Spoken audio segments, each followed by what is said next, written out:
This is the Good Neighbor Podcast, the place where local businesses and neighbors come together.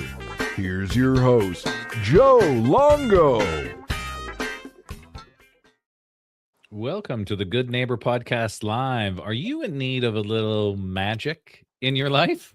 Well, some of that might be closer than you think. And today I have the pleasure of introducing your good neighbor, Dorothy Dietrich of the Houdini Museum is with us today. Dorothy, thank you so much for being here, being in the museum. How are you doing today?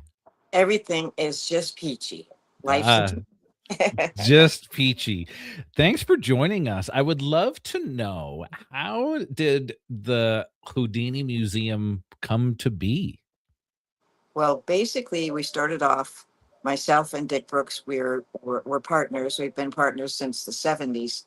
And we would run into each other at agents' offices. And I recognized that's the same guy. And I said, "What do you do?" And he says, "I'm a magician." "I'm a magician." So why don't we share a cab and go to the agents? Because actually in New York, the only way at that time, the only way to get work was through the agents. And they had it all. And they knew what they were doing. And so I said, "Why don't we share a cab when we go on agent trips?" So we did, and then we started talking about our goals, and so he asked me, "What do you want to do? What do you want to be?" And I said, "Well, number one, I want to be accepted as a female in magic, which is really difficult. It was not even a thing. I didn't know any women. No women showed up at the meetings except for the wives of the husbands who were magicians, and so it was really tough. And he was very supportive. He said, "What do you want to be?" And I said, "Well, number one, I want to be accepted as a magician, not as a female trying to be a magician, just as a magician and one of the gang. And I'd also love to have a magic theater in New York City." And he said, "I'd love to have a magic theater in New York. Who wouldn't, right?" Well, a lot of people say they never even thought of it. But we had a friend that had started a place called the Magic Townhouse. His name was Eddie Davis, and he and his wife Elaine started that place. And it was really a great idea, except it was really hard to do, really, really hard to do. And so he really had it for only about a year, and he started in 1974. Well, here's a fun fact about that: Houdini was born in 1874. Magic Townhouse started in 1974. So he was struggling along with it, and then Dick and I said to him, "If you are ever considering selling it or moving on, we'd be thrilled to take over if you don't mind." And so wasn't even a year later, he said, "Let's do it." And so from then on, and it was amazing. We had, excuse me, 3 floors of a brownstone in New York City. The first floor was a 90-seat theater where we had, on Saturday and Sunday afternoon, we had a magic show for families.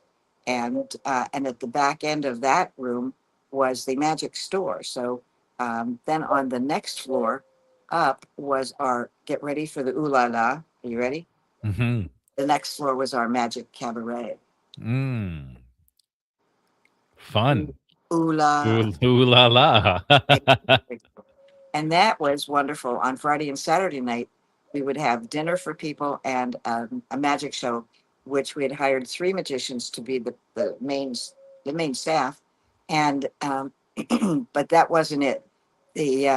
Those performers went on, and then we'd have magicians from all over the world call and say, "I'm going to be in New York on such and so date. Can I do a guest spot at your place?" Because they wanted to be on their resume. And Mhm. so we were sometimes there till like 2, 3 in the morning, doing show after show after show, and the audience just loved it. So that was spectacular. And so at one point in 1989, all of a sudden, all of the businesses on the block north of us, which were 2-story brownstones, the Greek diner, the grocery store, the hair shop, all those little boutiques all over New York.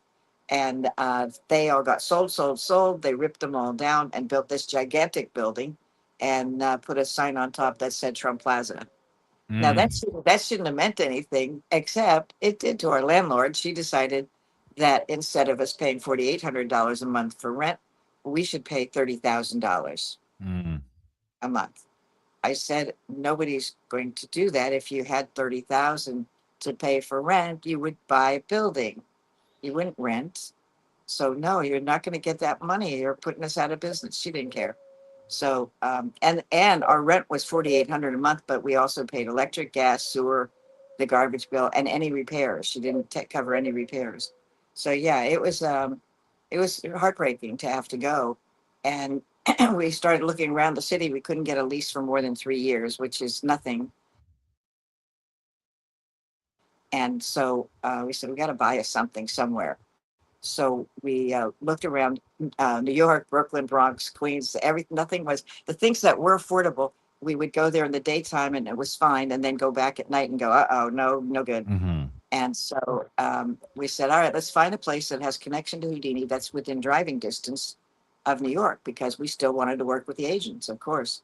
And so Houdini performed in Scranton. He actually started out with the Welsh Brothers Circus out of Lancaster, Pennsylvania. And so he traveled all over this area. And eventually, on 1915, he came here and did a couple of challenges. He performed at the Ritz Theater now, but that was back then, it was called the Poli Theater. And so he did a couple of fun challenges. The Standard Brewery challenged him to go into a barrel of true age beer. But he had stopped doing the beer challenges as of 1912, because every time you soak your body in all that alcohol, you are drinking alcohol through all of your pores. So he Mm-hmm. was sick for days every time he had done it, and decided at one point, that's it. I've proven that I can do it, but there's no reason to keep doing it. But the theater didn't know that he's not going to do it when he gets to town. So the company, Standard Brewery, thought we could get that $100 from him. That he had $100 prize if you could lock him up in something that he could not get out of, and you'd take home $100. And Mm-hmm. that was not nothing. The ticket prices were 25 cents to get into a theater.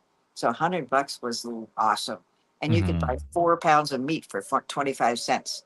So that was a good reason for anybody to try to challenge him. And so he came to town, and he said, "Listen, I'm not doing that beer challenge anymore." They said, "That's okay. Just give us the $100." And he said, "No, no, I've just stopped doing it. That's not part of what I do." "Oh yeah, it's okay. No, just give us the $100, because if you don't do that, then we're gonna tell everybody you refuse to do it. Blah blah."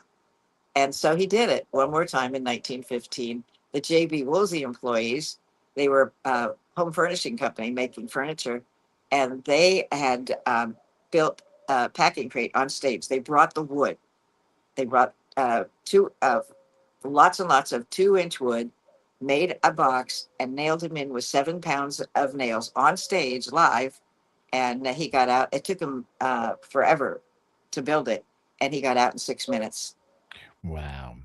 That's And amazing. So many stories you must have. When did you all come to be in Scranton? well, we realized that Houdini performed here, so we had to go get a phone book to get to the phone numbers of the real estate agents. And so over here, I'll get it right now. Let's see. Just for any of the kids that might be watching. And the idea is you have to look up people's phone numbers in this paper book. And every town that you were interested in, you had to get a different book for that town and that town. So most people had stacks of books on their shelves. And so we contacted the real estate agents, and none of them would see us at that time because it was hunting season. Mm. And so we thought that was charming. We wanted Uh-huh. it. We wanted it even more. But Ned Hawley from Clark Summit, he said, "You know what? Come in the day before Thanksgiving. I'll sit with you. I'll show you the books, show you what we've got, and drive you around to show you what the city looks like. And then Thanksgiving, you take your time and find whatever you want. The day after Thanksgiving, come back, show me what you want to see, and we'll go out, look around. And if you don't find anything, and on that one day, then I got to go hunting." So, and Mhm. and we did find this building, which I should have had this picture of the. I hope the audience can see this. This building looked like this. Wow. It was very affordable because that's what it looked like. Uh-huh. And there's so many cool things about it.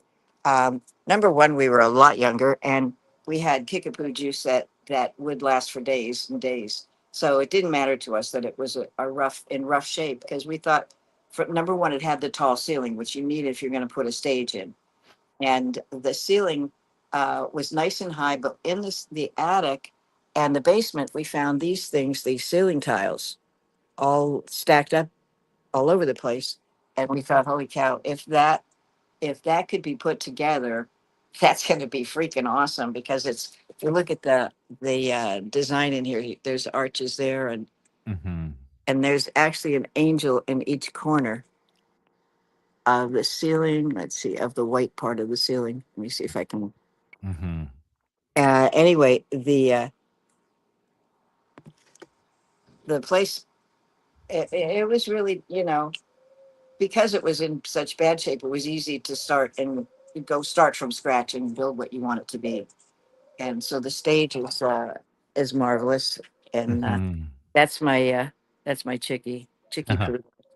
Uh, the ducks Oh. the ducks disappear, and I try to get them back, and the only thing I could get back was the chicken. I love it. So, Dorothy, what are you guys, marketing is a huge part of business. You've been in business a long time. What are you all doing to attract the your target client to come and be part of this wonderful magical place that you created? One of the things we do is we hope that people that have podcasts will call and say, "Hey, you want to chit chat about your place?" And that's wonderful. Thank you. I have another one at today at 2 p.m. with That's some, awesome. and I honestly, we need somebody. So whoever's listening, we need somebody. This is a nonprofit 501c3 not corporation. So if you are a professional company and you would donate your time, that could be a tax deduction for you. Or if you can give us a fair price, we can work with you on promotion. But since the pandemic, it's been rough. It's been really, really rough. Before Mhm. that, people were lining up to come in and see us. Now, with Mhm. the economy the way it is, and the the gas and the groceries, the people are just saving their money. Mhm. They're not going out like they did before. Um, so yeah, good question. I don't know what to do exactly. We do have a Facebook page, but it hasn't been worked on for a long time. We have a website, houdinimuseum.net, houdini.org. Um, and anybody in your room that has any ideas, give us a call, 570-342-5555. But it's on the website. You can always get a hold of me. And that phone is right here. Yeah, it's a cell phone. So Mhm. no matter where I am in the world, you can get a hold of me. And yeah, we would accept any kind of help. We used to do most of our business through the brochures and racks in hotels, restaurants, and all over the place. All like in 13 counties, we had 500 rack locations Mhm. that were our racks, and people would pay us to be in those racks. Mhm. So that was working out really great. But now it's a digital world.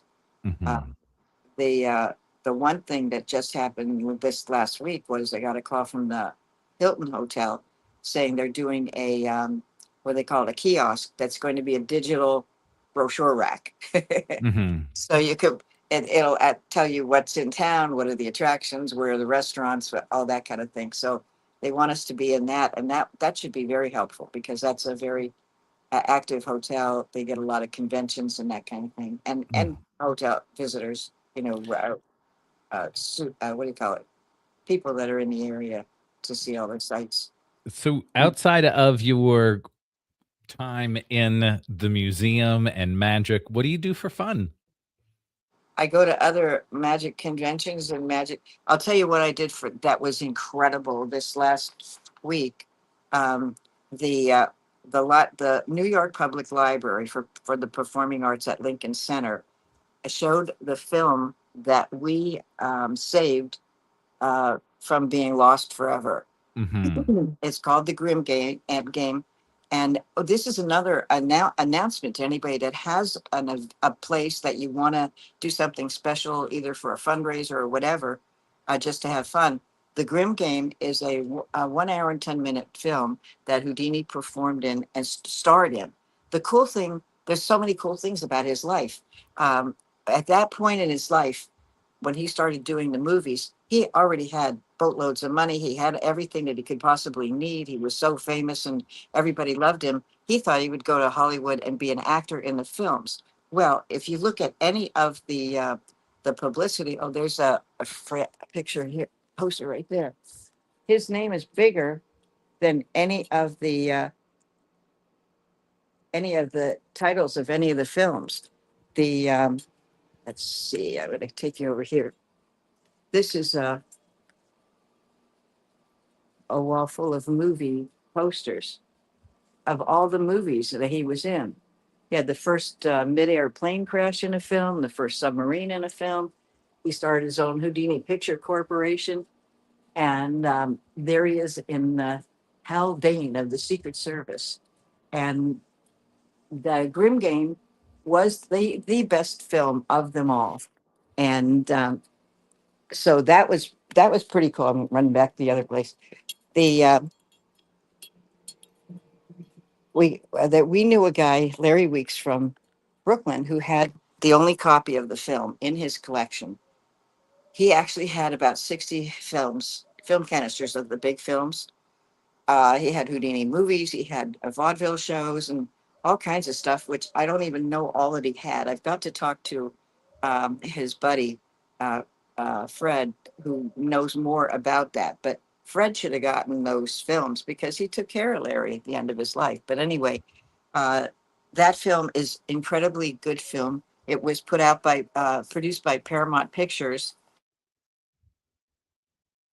and this last week, Friday, they had it at the Lincoln Center Library, and they had hired a composer to ad lib the music because it's a silent film, Hmm. and her name was Makia Matsumura, and I have never been so entertained by music.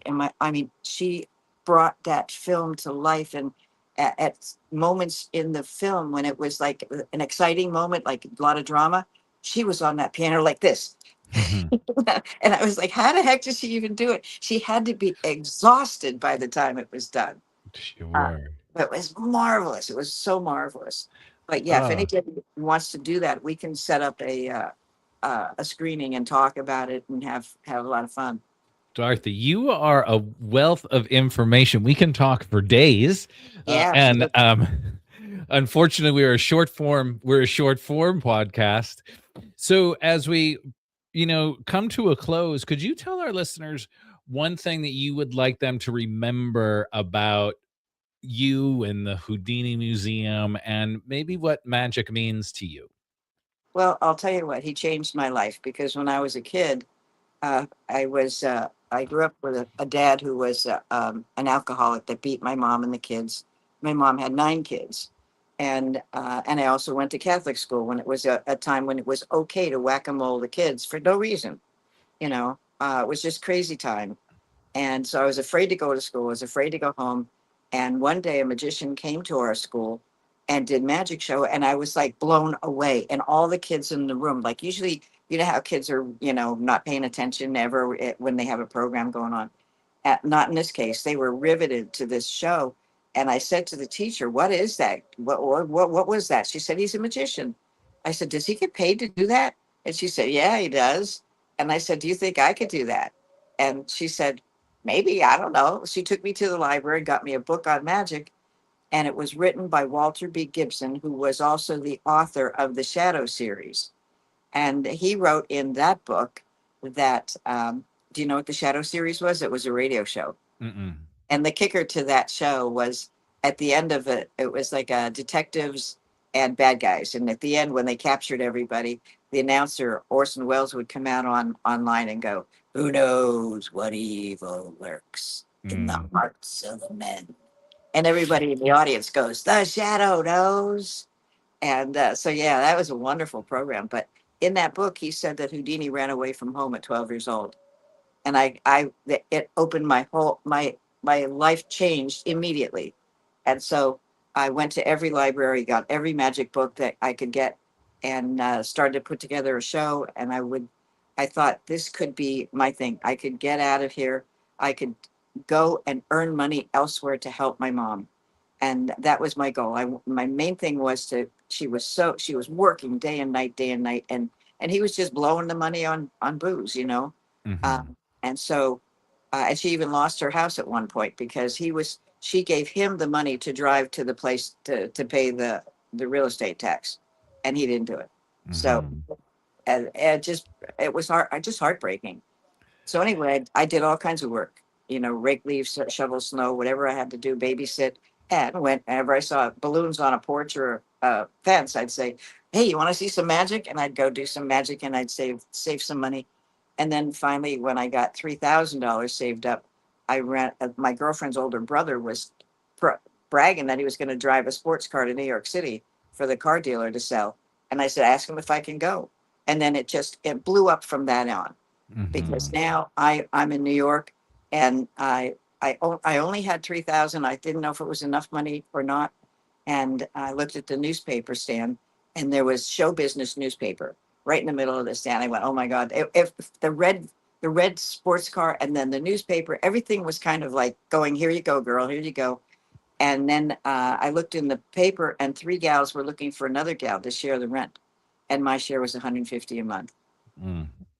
So that means I had money to study uh, acting, singing, dancing, music, magic, and enough money to buy magic to get going. And Mm-hmm. it was not easy, but it was doable. And I love magic to this day. I want to do magic until I'm gone. And to make an audience be sitting there thinking, oh, it's going to be fun. And then they go, when the dove appears, they go, that's what I, Mm-hmm. that's what I like, because I say, I'm thanking you, can thank me, and I'm thanking you for giving me that thrill, because I just gave you the feeling of wonder. And the only Mm-hmm. way to get that is if you just got surprised and you have no idea what happened. Yeah, that's beautiful. Dorothy, can you tell our listeners where they can find out more about the Houdini Museum? Yeah, if you go to houdinimuseum.net and houdini.org, that's our websites. We also have, just give us a call anytime. Wherever am in the world, I've got the cell phone with me. If I'm in a meeting, I'll get back to you later. But yeah, this year is the 100th anniversary, 100th anniversary after Houdini died. And so there are magic events, Houdini events all over the planet. So you don't Mm-hmm. know where I'm going to be this year. And but we are a nonprofit 501c3 corporation. We could use donations. If anybody has a few bucks or a bunch of bucks, that would be great. The other thing that is real important is I'm not going to live forever. My partner Dick is not going to live forever. And we have this incredible collection, and I don't want it to just die. I don't want it to get sold off to all these a million places when we're gone. I am openly looking for someone who has a boatload of money or has the ability to do fundraising, that can get a boatload of money, that can buy a building somewhere in the world. Houdini traveled all over the world. So wherever you guys want to do it, that's great, because it should be, it really should be preserved forever, because Houdini is not a legend because he got lucky. He was an incredibly good man. We also have been taking care of Houdini's gravesite for many years in New York, and it is in trouble now. So there's a big crack on it's an enormous gravesite. He bought 23 plots, and if you look up Houdini gravesite hawk, Houdini gravesite hawk, he had a red-tailed hawk in his show, and named Abe Lincoln, which was a patriotic number that he did. And when we restored Houdini's bust at his gravesite, it was crazy. As soon as we put the bust up on the monument, a red-tailed hawk flew in from I don't know where and landed on the monument right behind where we were standing. And it stayed there forever and ever. You can watch the video and see how long it hung out. And then it flew from there over to the side, even closer, and was just, hey, what's going on, you know? And some people consider that, they say that if a person dies and they have a lot of unfinished business, they could possibly come back as a critter. a bird, a dog, a cat, and they call that the transmigration of the soul. And I don't know if that was what it was, but I will tell you this: I've never had a bird of prey ever show up at any event that I've ever gone to Mhm. and hung out. First of all, they don't show up and they don't hang out. So yeah, the gravesite needs help. So we need money for that. We have a gravesite fund if that's your passion, and whatever you think you want to spend the money on, we can make it very positive just for that. We can make it, if you wanted to only go for restoration, because we have a lot of original posters and photographs that all need to be restored and taken care of. Another fun thing is these are two guys that we started out. We helped out a lot of magicians in New York, and this is Rocco and Marietta. They are performing at the Sparta Avenue stage in Sparta, New Jersey on Saturday at 7 p.m. They are incredible. If you're around New Jersey, do it. They're so much fun, and that the theater is awesome. Joe is a wonderful guy there. Uh, So yeah. So here's uh, what I: if 100 people give $20, that's not nothing. right, exactly.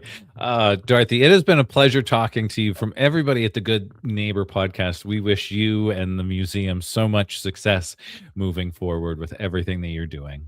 Thank you, and you keep being a good neighbor, okay, dude? Thank you. Thanks. Thank you for listening to the Good Neighbor Podcast. To nominate your favorite local businesses to be featured on the show, go to gnpnepa.com.